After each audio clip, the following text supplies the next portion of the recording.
Everyone, welcome to my YouTube channel. तो आज जो है हम करने जा रहे हैं सूफी प्रेम काव्य परंपरा। तो इससे पहले जो है मैंने ये स्टार्ट किया, तो इससे पहले मैंने इसके बारे में एक लेक्चर बना चुकी हूँ इस चैप्टर का। तो ये आज हम यहाँ से पढ़ेंगे। तो बाकी जो ब्लॉग मैंने बनाया हुआ है, सेकंड ब्लॉग शुरू किया है, फर्स्ट मेरा कंप्लीट हो चुका है। तो आप प्लेलिस्ट बना रखी है, तो वहाँ पे आप चेक कर सकते हैं। ठीक है, तो चलिए इसको स्टार्ट करते हैं। और फर्स्ट टाइम चैनल पे आए हैं तो चैनल को सब्सक्राइब कर दें और वीडियो को लाइक भी कर दें। तो यहाँ पे देखिए, हिंदी में प्रेम ज्ञानक काव्यों की एक समृद्धि परंपरा मिलती है। तो ये कहता है कि जो प्रेमाख्यानक काव्य जो हैं उनकी एक समृद्धि परंपरा जो है मिलती है। उसकी मतलब पूरा जो है परंपरा उसकी है, समृद्ध है पूरा।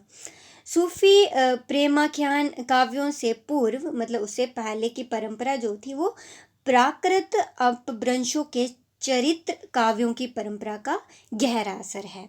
तो ये असर लोक गाथात्मक प्रेमाख्यानक काव्यों डोला मारूरा दुहा, सदस्य वस्य सावलिंगा और विस्लदेव रासो आदि में दिखाई देता है।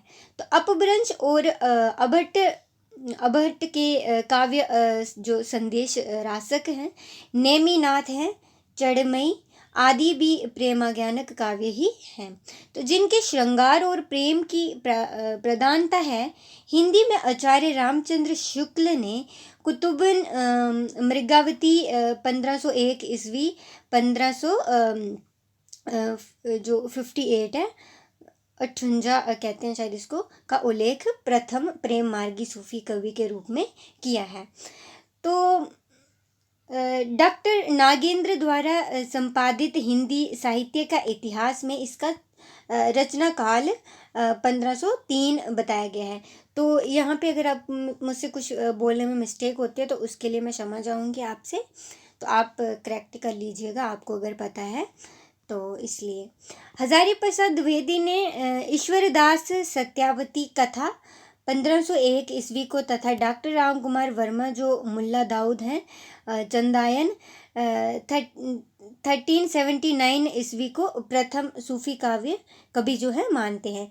तो जो डॉक्टर नागेंद्र द्वारा संपादित हिंदी साहित्य का इतिहास में असायत हंसावली 1370 का उल्लेख प्रथम सूफी कवि के रूप में है। तो इस परंपरा में जयसी की पद्मावत 1540 ईस्वी से पूर्व की प्रमुख रचनाएं हैं। असाइद की हंसावली 1370 ईस्वी, मुल्ला दाऊद की चंदायन 1379 ईस्वी, दामो कवि की लखमेसन पद्मावती कथा, ईश्वरदास की सत्यवती कथा तो 1501 में ईस्वी में कुतुबन की मृगावती, 1503 ईस्वी में तथा गणपति की माधवा नल कामकंदला और 1527 में ईस्वी मतलब इसी परंपरा में मंजन की मधुमालती, 1545 ईस्वी में नारायण दास की शिताई वार्ता, तो 1590 में उस्मान की चित्रावली, 1613 ईस्वी में आदि पद्मावत जायसी 1540 में के बाद की रचना है। तो जायसी ने प्रेमाख्यान काव्य परंपरा के संदर्भ में पद्मावत में लिखा है, विकर्म धेसा प्रेम के बारा, सपनावती कह गयु पतारा, सुदेशव मगु दवावती लागी, कंकतपुरी होएगा वैरागी, राजकुमार कंचनपुर गयाऊ, मिर्गावती कह जोगी बयाऊ, साधक कुबार मनोहर जोगो, मधुमालती कह कीना विजोगो, प्रेमावती कह सुर साधा, उखा लागी अनिरुद्ध पर बरबादा। तो ये जायसी की जो ग्रंथावली है माता प्रसाद गुप्ता के पाठालोचन दोहा 233 में है। तो जायसी की सूची में जो है स्वप्नावती, मुग्धावती, मृगावती और मधुमालती और 5वीं प्रेमावती, छिम्मी, उषा, अनिरुद्ध आदि प्रेम काव्यों का पता चलता है। तो ये आपको याद रखना है। इनमें से मृगावती तथा मधुमालती को छोड़कर शेष कृतियों का पता नहीं चल सका है। आत्मकथाकार बनारसी दास, जो बनारसी दास हैं, अर्ध कथानक सन 1603 ईस्वी में मृगावती तथा मधुमालती का उल्लेख ये कहकर किया है कि वह घर में बैठकर इन कृतियों में रम रहे हैं। जैसी ने मंजन कवि की कृति मधुमालती का उल्लेख इसीलिए नहीं किया कि ये कृति पद्मावत सन 1540 ईस्वी के बाद सन 1545 में लिखी गई है। तो जिस मधुमालती का जयसी ने संकेत किया है वह किसी अन्य कवि की रचना है। तो विक्रमादित्य, उषा, अनिरुद्ध, सदथवस आदि लोक प्रचलित प्रेम कहानियों के नाम हैं। तो कहीं मतलब मुश्किल होती है पढ़ने में, तो उसके लिए क्षमा चाहूँगी। तो ये जो है इनकी कहानियाँ जो उस समय जनता में प्रसिद्ध रही होंगी। तो हिंदी के उपलब्ध प्रेम काव्यों में कुतुबुद्दीन की मृगावती या मीरगावती एक प्रसिद्ध रचना है। इस प्रेम काव्य में चंद्रगिरी के राजकुमार और कंचनपुर की राजकुमारी मृगावती की प्रेम कथा है। तो यहाँ पे जो है ये एक प्रेम कथा पर निर्धारित है। तो ये आपको ध्यान में रखना है। ये रचना सन 1503 में मानी जाती है। तो इस रचना के बाद मलिक मोहम्मद जैसी जो है उनकी प्रसिद्ध रचना पद्मावत आई है। तो अगर मतलब आपको पता है पद्मावत किसने लिखी है, जैसे मतलब किसकी आई है, मोहम्मद जैसी जी ने लिखी है। तो जिसमें राजा रत्नसेन और सिंगालगढ़ की राजकुमारी पद्मावती की प्रेम कथा है। भारतीय जमीन पर लिखी गई ये सबसे महत्वपूर्ण त्रासदी है। पद्मावत के बाद मंजनकृत मधुमालती का नाम है, जिसमें कनेसर के राजा सूरजभान के पुत्र मनोहर तथा मारस नागर की राजकुमारी मधुमालती के प्रेम की कथा वर्णित है। तो ये कुछ चीज़ें जो है इम्पोर्टेंट आपको याद रखने वाली हैं। इसके उपरांत उस्मानकृत चित्रावली काव्य आता है, जिसमें नेपाल के राजा धरनीधर के पुत्र सुजान और रूपनगर की राजकुमारी चित्रावली की प्रेम कथा मिलती है। तो तदुपरांत जान कवि से 29 प्रेमाख्यानक काव्य मिलते हैं, जिनमें रत्नावती, लैला मजनू, नल दमयंती, रत्नमंजरी, बहुबरिशा, कमलावती, शबीसागर, कमलता, कनकावती आदि प्रमुख हैं। इन सभी रचनाओं पर पद्मावत का पर्याप्त प्रभाव है, जो कि पद्मावत जो है सबसे ज़्यादा पर्याप्त, मतलब ये बोलते हैं कि प्रभाव उसका अच्छा खासा है। जान कवि के समकालीन शेख नवीकृत ज्ञानदीप नामक प्रेम काव्य मिलता है, जिसमें रानी देवजानी तथा राजा ज्ञानदीप के प्रेम संबंध की कथा है। कुछ समय बाद कासिम शाह ने हंस जवाहिर नामक प्रेम काव्य की रचना की। तो तदंतर नूर मोहम्मद कृत इंद्रावती और अनुराग बासुरी जैसे प्रेम काव्य लिखे गए। इनमें इसी परंपरा में निसार कवि ने यूसुफ जुलेखा नामक प्रेम काव्य लिखा है। मूल कथा शामी परंपरा पर आधारित है। ख्वाजा अहमद ने नूरजहां, शेख रहीम ने प्रेम रस, नसीर ने प्रेम दर्पण, अली मुरीदे ने कुबाराबत, सदानंद या हुसैन अली ने पहुबावती, अली सलोनी ने प्रेम चिनगारी जैसे प्रेम काव्यों को लिखकर इस परंपरा का विकास किया है। तो मसनवी पद्धति में लिखे गए ये सभी काव्य प्रबंध काव्य हैं और इश्क मजाजी से इश्क हकीकी की यात्रा तक करते हैं।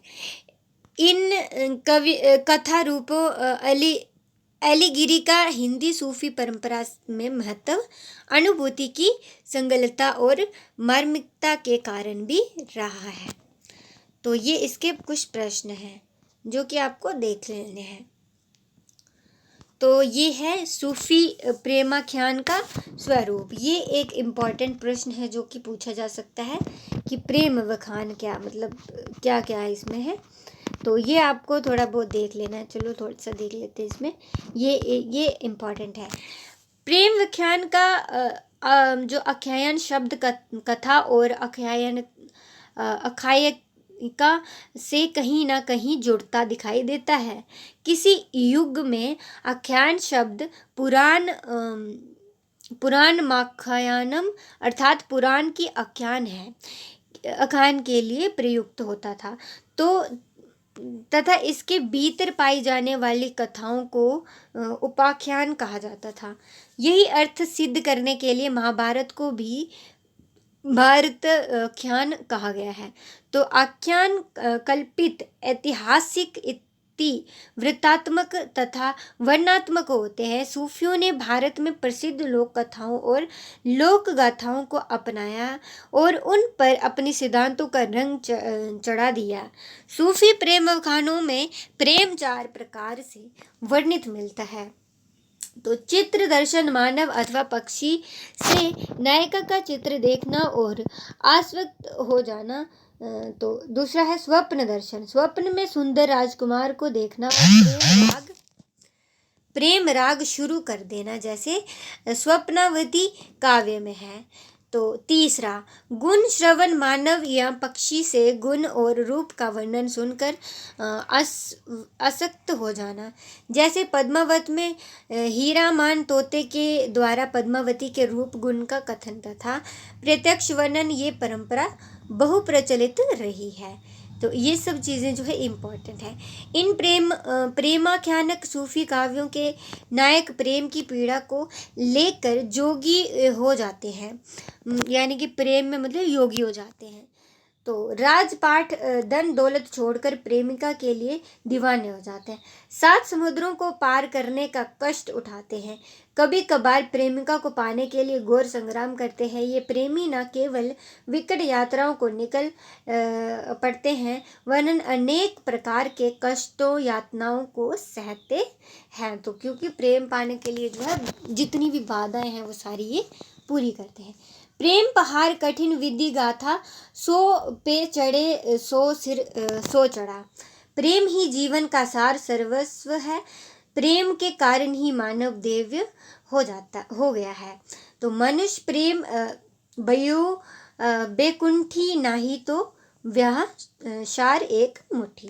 प्रेमिका को पाने के लिए मंत्र तंत्र रसायन छल कपट आदि को अपनाया जाता है। भारतीय प्रेम कथाओं में प्रेमी प्रेमिका का विवाह करा दिया जाता है, जबकि फारसी प्रेम कथाओं में ऐसा नहीं होता। लैला का विवाह किसी अन्य पुरुष से हो सकता है और मजनू भर भर कर दम तोड़ता है। जब मजनू के मरने की खबर लैला को मिलती है, तब लैला में विरह की तीव्रता और दर्द की तड़प जगती है। ज़्यादातर भारतीय प्रेम गाथाएं सुखात्मक हैं। पद्मावत जैसी दुखांत रचना का सृजन भारतीय भूमि पर कम ही हुआ है। जैसी अपने समाज और उसमें प्रचलित सत्ता संघर्ष को देख रहे हैं, उनकी विशेषता ये है कि उन्होंने इस समूचे परिदृश्य को नई पूर्वग्रहीन आंखों से देखा है और साथ ही इस सारे अभिमान की व्यर्थता को देखा जो उनके समाज को मथ रही थी। अतः मैं अलाउद्दीन के बारे में जयसी का कथन है, शार उठाए लीन एक मुट्ठी, दीन उठाई परिथीमी जूठी। तो विजय देव नारायण साई ने पद्मावत के संदर्भ में लिखा है, पद्मावत की कथा केवल अलाउद्दीन, रत्नसेन और पद्मावती की व्यक्तिगत ट्रेजेडी नहीं है। जिन शर्तों पर जयसी का समाज उलट पुलट रहा है, उनके चलते समूची पृथ्वी के जूठी पड़ जाने की ट्रेजेडी है। तो जयसी ने सूफी प्रेम ख्यानकों में ऐसी नारियों का प्रवेश कराया है जो भारतीय संस्कृति की प्रतीक है।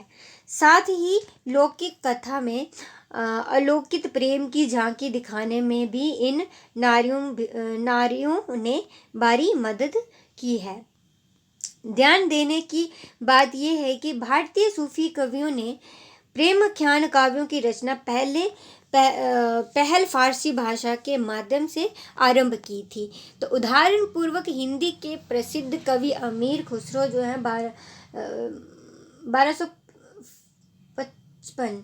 1325 ईस्वी ने ईरान के फारसी कवि निज़ामी के पंचांग नामक खम्स अर्थात 5 मसनवियों के संग्रह के जवाब में अपना भी एक खम्स तैयार किया, जिसका संबंध शीरी खुशारू और मजनू लैला नामक प्रेम कहानियों से था।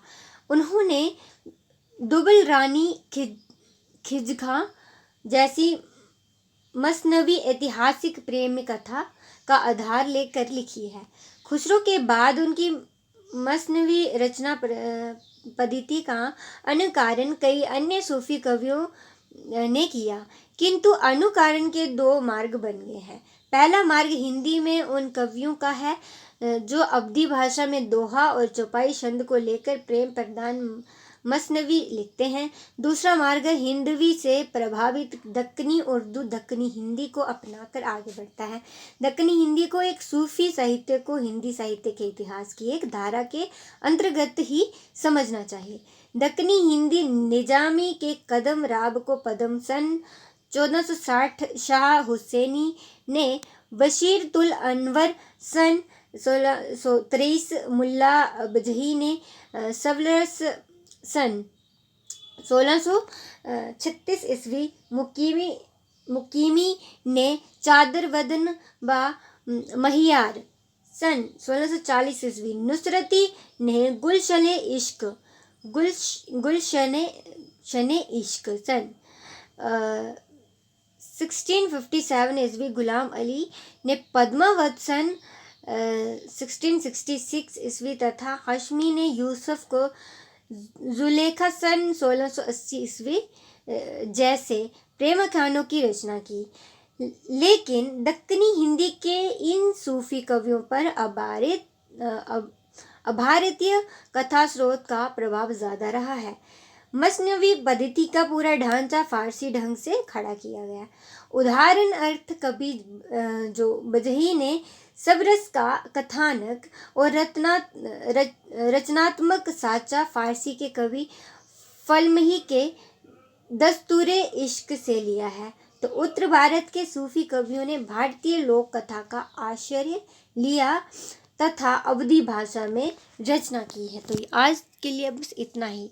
अब इसके बाद हम नेक्स्ट वीडियो में पढ़ेंगे।